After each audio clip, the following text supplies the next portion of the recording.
Hello friends, how are you. कल हमने MCC पर नोटिफिकेशन देखा रेजिग्नेशन का। उसके क्या मायने हैं, उसके क्या बेनिफिट्स आपको होने वाले हैं, इस पे हम बात करने वाले हैं। देखिए, एक बहुत ही अच्छी सिचुएशन है आप लोगों के लिए कि यहाँ पर रेजिग्नेशन ओपन किया गया है।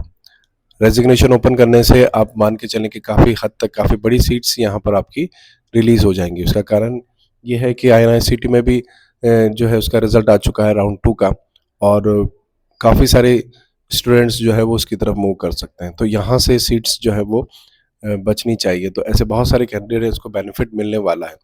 रेजिग्नेशन का जो प्रॉफिट है वो क्या क्या और हो सकता है। देखिए, रेजिग्नेशन से सबसे इम्पॉर्टेंट चीज़ ये है कि जो कैंडिडेट राउंड 1 और राउंड 2 के अंदर अपना जो है ज्वाइन कर चुके थे एमसीसी को, वो अब लीव कर सकते हैं, छोड़ सकते हैं। उनके लिए ये आसानी हो चुकी है कि अब वो लीव करें। लीव करने के लिए आपको प्रोसेस हमने लास्ट वीडियो में बता भी दिया था। 15 जन तक आप यहाँ पर लीव कर सकते हैं, इसको रिजाइन कर सकते हैं।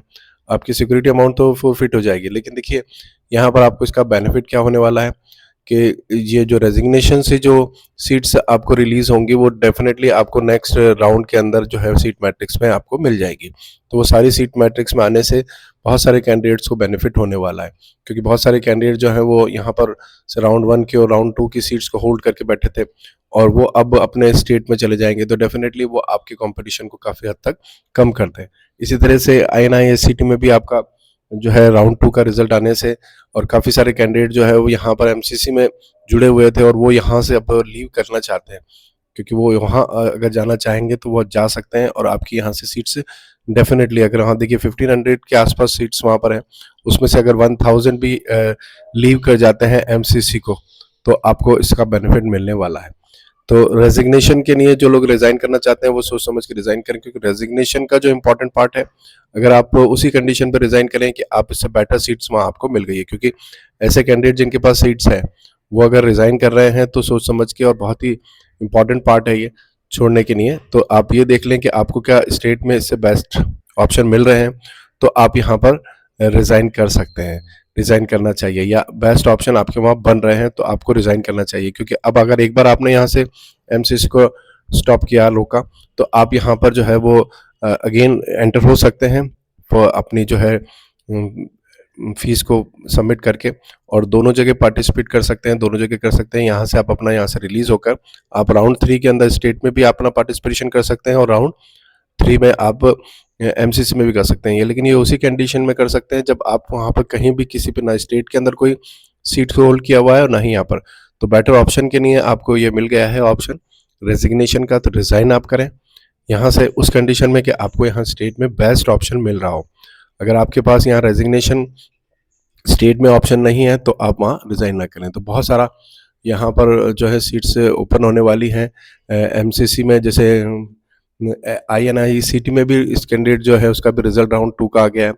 तो यहाँ से आपको करना क्या होगा कि सबसे पहले तो आपको वहाँ पर फिजिकली रिपोर्ट करना होगा उस कॉलेज के अंदर जहाँ आपको रिजाइन करना है। रिजाइन करने के बाद वहाँ से ऑनलाइन लेटर जनरेट कराना होगा एमसीसी के पोर्टल से। वो जो नोडल ऑफिसर है वो आपको, उस कॉलेज के लोग एमसीसी के पोर्टल से यहाँ पर आपको रेजिग्नेशन लेटर देंगे। वो रेजिग्नेशन लिखकर आपको आना है। साथ ही साथ आपको अपने ओरिजिनल डॉक्यूमेंट भी वहाँ से लेने होंगे, और फीस के लिए भी जो है रिफंड का प्रोसेस वो वहाँ से आपको मिल जाएगा। लेकिन सिक्योरिटी अमाउंट जो है वो आपका फोरफिट रहेगा, वो बाद में ही आता है। वैसे भी वो आपको नहीं आना, लेकिन आप फिर से अगर राउंड 2 में आप ज्वाइन कर लेते हैं स्टेट को, तो फिर आप राउंड 3 के एमसीसी में नहीं आ पाएंगे। लेकिन अगर आप स्टेट के राउंड 2 को भी ज्वाइन नहीं कर रहे हैं तो आप फिर से राउंड 3 में एमसीसी को विथ फोरफिट विथ जो है सिक्योरिटी अमाउंट डिपॉजिट करके आप वापस एंटर कर सकते हैं, और राउंड 3 में स्टेट में भी आ सकते हैं। क्योंकि डाटा जो है वो हर राउंड के बाद ट्रांसफर होता है, बट यहाँ पर जो है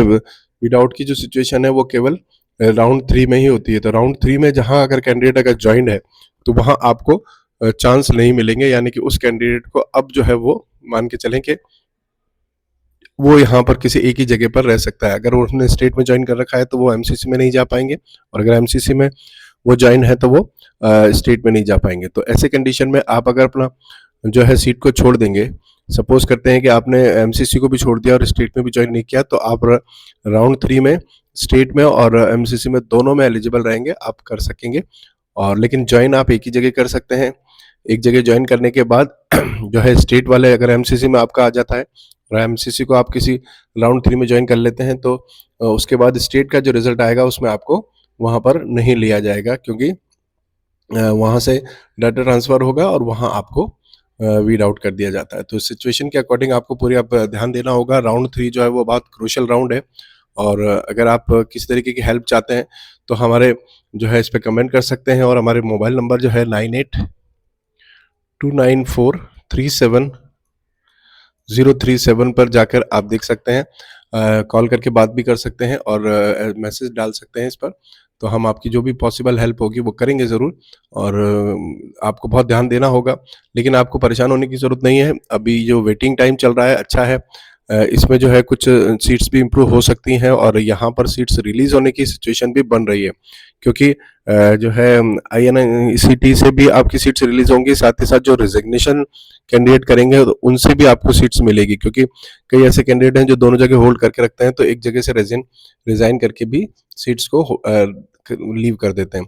और तो काफ़ी सारी सिचुएशन है वो बदल सकती है, जैसे कई कैंडिडेट ऐसे हैं जो ड्रॉप करने की सोच रहे थे, तो उनको भी यहाँ पर कोई सीट्स मिल सकती है, क्योंकि एक बड़ा एक अमाउंट जहाँ पर सीट्स का वो है वो रिलीज़ होने को पॉसिबल है। तो ध्यान रहे आपको 5 बजे तक यहाँ पर 15 जनवरी तक एमसीसी के पोर्टल के थ्रू ही, यानी कि फिजिकली रिपोर्ट करके रेजिग्नेशन करना चाहिए, और सीट मैट्रिक्स के अंदर आपको ये रेजिग्नेशन रिजाइन होने के बाद जो सीट्स वैकेंट हुई है वो आपको देखने को मिलेगी, और उससे आपको काफ़ी बड़ा बेनिफिट मिल सकता है, और जो एडेड सीट्स हैं वो भी आपको यहाँ पर न्यू सीट मैट्रिक्स में देखने को मिलेगी।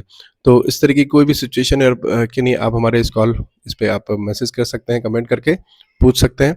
तो thank you very much for watching this video.